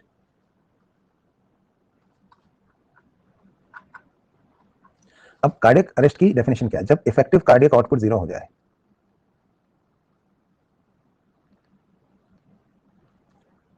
when the effective cardiac output becomes 0। अच्छा एक बात और भाइयों, मेरे ख्याल से तुम्हारी ना कल क्लास है, याद रखना कल हमारी फिर से क्लास है।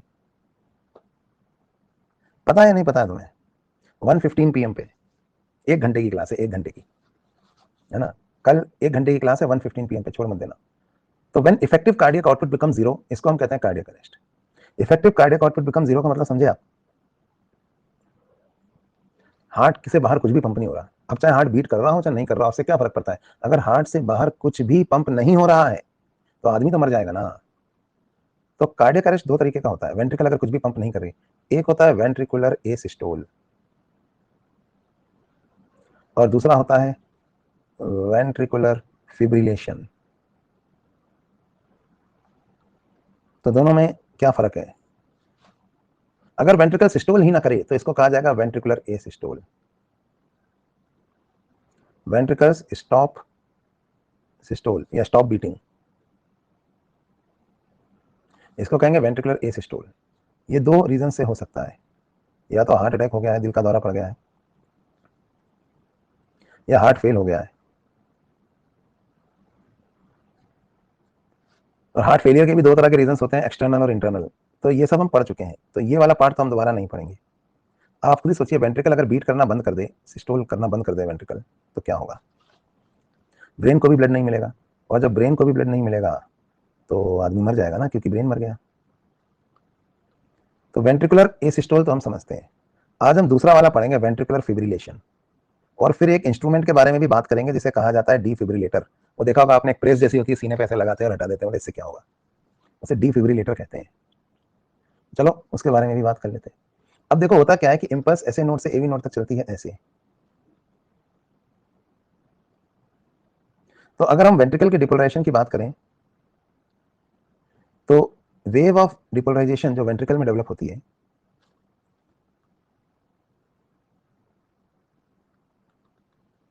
वो ऐसे डेवलप होती है, यूं इस डायरेक्शन में, है ना? तो वेंट्रिकुलर डिपोलराइजेशन का जो करंट है वो ऐसे आगे बढ़ता है, देखिए। और जब करंट ऐसे आगे बढ़ता है तो वेव ऑफ कॉन्ट्रैक्शन ऐसे जनरेट होती है, देखिए वेंट्रिकल की वॉल में ऐसे सभी दीवारें एक साथ कॉन्ट्रैक्ट करती हैं, इसकी वजह से ब्लड जो है वो बाहर पुश होता है। लेकिन अगर ये जो करंट वेंट्रिकल की वॉल्स पे स्प्रेड होता है, ये करंट अगर रैंडम हो जाए और कोऑर्डिनेटेड मैनर में ना हो, मतलब जैसे कुछ एरिया जो है वो पहले डिपोलराइज हो रहा है, कुछ बाद में हो रहा है,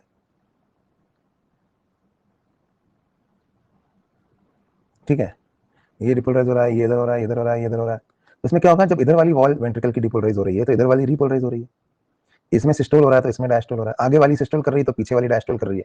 तो ब्लड अंदर ही धक्के खा रहा है, क्योंकि सभी दीवारें एक साथ सिस्टोल करें तो ब्लड बाहर पुश होगा।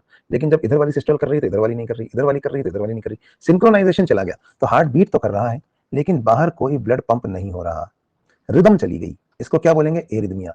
तो वेंट्रिकुलर फिब्रिलेशन एक तरह का एरिदमिया है, रिदम चली गई है हार्ट की। हार्ट बीट तो कर रहा है, वेंट्रिकल्स बीट तो कर रही हैं, लेकिन कार्डियक आउटपुट 0 है। वॉल्स ऑफ द वेंट्रिकल, इसे कहते हैं fibrillation. Ventricles are beating without synchronization leading to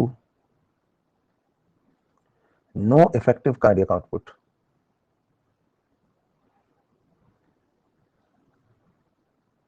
walls of the ventricles beat कर रही है बिना सिंक्रोनाइजेशन के, जिसकी वजह से कोई इफेक्टिव कार्डियक आउटपुट नहीं हो रहा है, बाहर कोई ब्लड पंप नहीं हो रहा, ब्लड अंदर ही धक्के खा रहा है इधर उधर, ठीक है, अंदर ही धक्के खा रहा है। तो इसको हम बोलते हैं वेंट्रिकुलर फिब्रिलेशन। अब भाइयों इसको कैसे ठीक करें? तो इसके लिए हमें इंस्ट्रूमेंट चाहिए डिफिब्रिलेटर। आपने देखा होगा प्रेस जैसा इंस्ट्रूमेंट होता है, इससे सीने पे करंट दिया जाता है, डीसी शॉक, एसी नहीं डीसी, ऐसे सीने पे यूं 100 से 400 जूल्स का, ये लिखा होता है यूनिट्स में, जूल्स, डायमेंशन तो सेम ही है ना। तो इतना ऐसा शॉक देते हैं हम सीने पर। आप कहोगे इसको सीने पे शॉक देने से क्या होगा? पता है क्या होगा, हार्ट की रैंडम रैंडम चलेगा। जैसे आपका मोबाइल फोन है, आपने देखा होगा कभी कभी मोबाइल फोन में ना रैम कम हो जाती है, वायरस आ जाता है, तो फोन हैंग करने लगता है। कमांड दे रहे हो, कभी चल रहा है, कभी नहीं चल रहा, स्लो हो गया है। तो आपके फोन में एक बटन है, रीस्टोर फैक्ट्री सेटिंग्स, जिसको आप दबाते हो तो फोन स्विच ऑफ हो जाता है और रिबूट होके रीस्टार्ट होता है अपनी फैक्ट्री सेटिंग में, जिसकी वजह से कई बार वो जो हैंग होने की प्रॉब्लम है वो खत्म हो जाती है। इसी तरह से जब हम जो करंट रैंडम रैंडम जा रहा है ना इधर हार्ट पे, तो हम हार्ट को एक जोर का करंट देते हैं सीने पर। जब हम हार्ट पे जोर का करंट देंगे ना, तो इससे हार्ट का जो छोटा मोटा करंट था अंदर जो हार्ट में चल रहा था, वो सब इसमें अलाइन होकर खत्म हो जाएगा।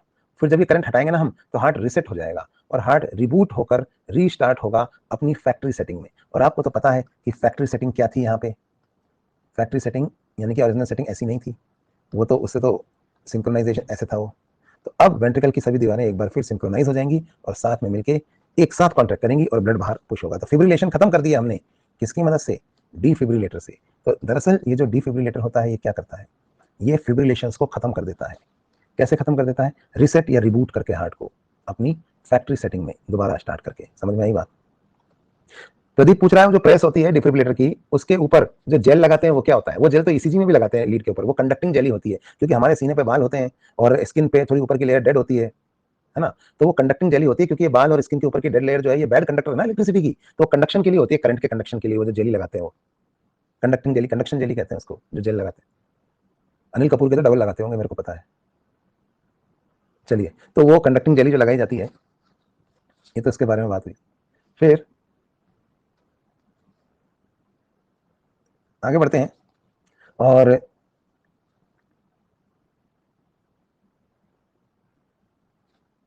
यहाँ पे देखिए, ये जो डिफिब्रिलेटर है ना, कभी कभी इसको ना वेंट्रिकुलर एसिस्टोल में भी हम यूज करते हैं। आप कहोगे क्यों? क्योंकि है ना हार्ट को स्टार्ट करने के लिए। आपको डिफिब्रिलेटर का क्या यूज है वेंट्रिकुलर एसिस्टोल में? मैंने आपको एक बात बताई थी कि हमारा जो एसएचएम कर रहा है वो, आपको मैंने बताया था ना, सोडियम एसएचएम करता रहता है हमारे ऐसे नोड में, कभी अंदर जाता, कभी बाहर जाता, कभी बाहर से अंदर जाता है, कभी अंदर से बाहर आता है, क्योंकि छेद हमेशा खुले रहते हैं, याद होगा आपको। तो जो वो पोटेंशियल डिफरेंस होता है इस मेम्ब्रेन के अक्रॉस, कभी वो +90 हो जाता है तो कभी -90 हो जाता है, नहीं बताया था मैंने? एसएचएम कर रहा है ना वो, कभी बाहर से अंदर, कभी अंदर से बाहर, तो कभी बाहर ज्यादा होता है, कभी अंदर ज्यादा होता है। सोचो लेकिन, वेंट्रिकुलर एसिस्टोल, कार्डियक अरेस्ट, दोनों तरफ अगर सोडियम का कॉन्सेंट्रेशन इक्वल हो जाए तो क्या होगा? जितना सोडियम बाहर है उतना सोडियम अंदर है। अब बोलो क्या होगा? अब पोटेंशियल डिफरेंस कितना होगा? अब पोटेंशियल डिफरेंस हो जाएगा 0। अगर पोटेंशियल डिफरेंस 0 हो गया तो सोडियम एसएचएम नहीं करेगा और इंपल्स नहीं बनेगी, क्योंकि सोडियम के एसएचएम करने से ही तो पोटेंशियल डिफरेंस चेंज होता था, तो वोल्टेज गेटेड चैनल खुलते थे और बंद होते थे, है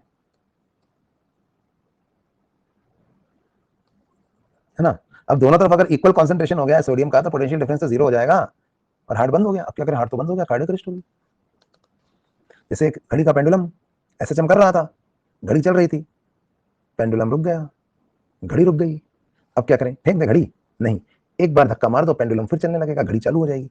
दोनों तरफ सोडियम इक्वल हो गया है ना, सीने पे जोर का करंट दो और सारा सोडियम अंदर घुसा दो,